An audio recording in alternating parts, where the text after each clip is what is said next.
Okay guys, so sekarang kita on the way pergi ke PJ. Dia kata nak buat surprise untuk aku. Adalah. Kat mana? Kat mana? Adalah. Mana lu kita tahu.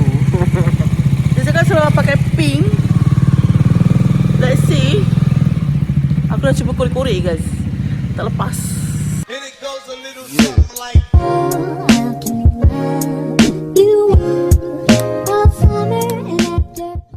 So guys, kita dah sampai. Yang aku curious sekarang ni, aku jumpa 3 kereta Hilti kat sini. I don't know what to say. Let's see. Aku pelik lah ada kereta Hilti kat situ. Dah sampai dah. Jom kita masuk ke dalam. Weh, aku dah agak dah. Aku dah agak dah.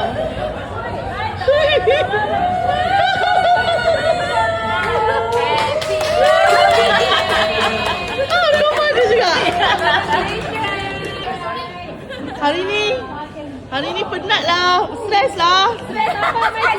Sudahlah tak layan. Tak boleh datang lah. Perempuan masuk break.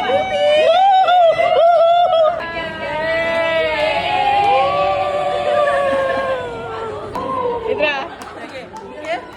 Okay. Terima kasih kerana buat surprise. Aku dapat rasa lah. Surprise lah sebab aku dapat kereta Hilti kat luar. Dia tu saja je letak. Kita orang saja je cakap kita nak keluar. Stress tak? Pandai komplot ni. Pandai komplot ni.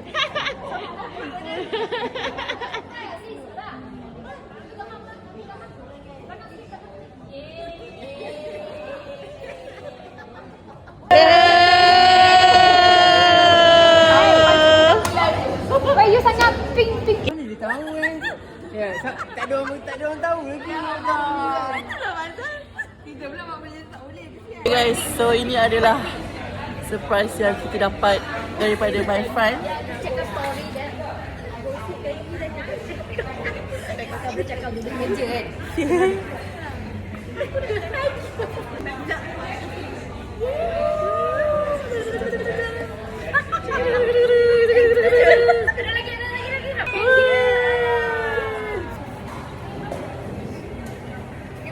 Terima kasih saya ucapkan kepada surprise. Menjadi. Congratulations. Surprise menjadi. Congrats.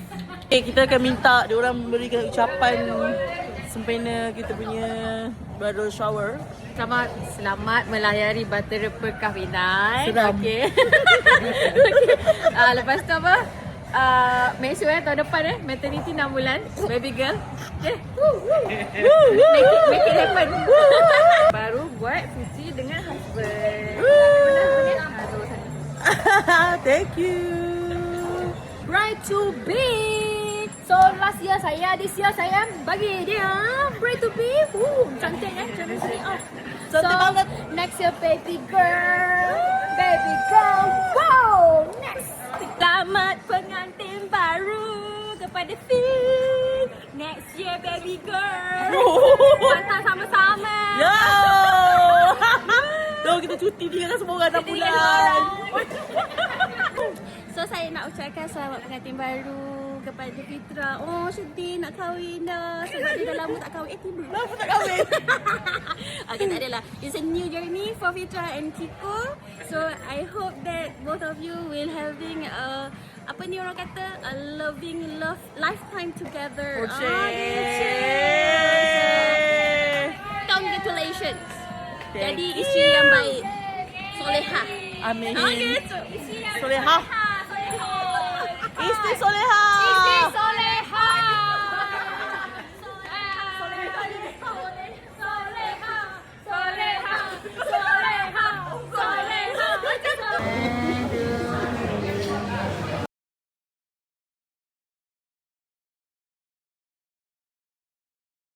Wonderful.